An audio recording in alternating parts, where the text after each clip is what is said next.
Okay, this is a quick screencast to just brief in it's very simple to brief in, but see how you go with the development of it. So currently, so pinch zoom and scroll zoom are enabled on Scenic Gems maps, and if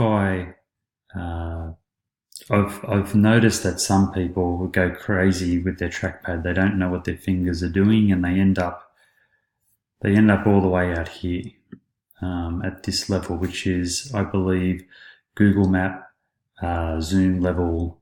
Or sorry, I should say leaflet map zoom level 0. I'll call it 0 anyway, because I'm not sure. That was Google Maps, but leaflet maps might be different, but let's call this level 0, then level 1, level 2, level 3.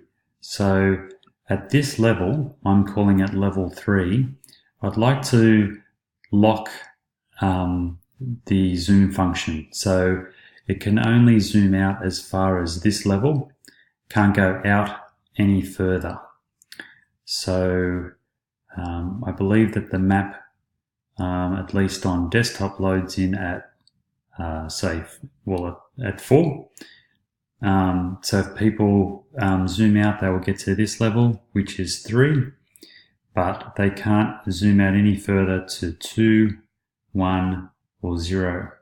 So that's essentially the brief, and I'll hand it over to you. Let me know if you have any questions. Cheers.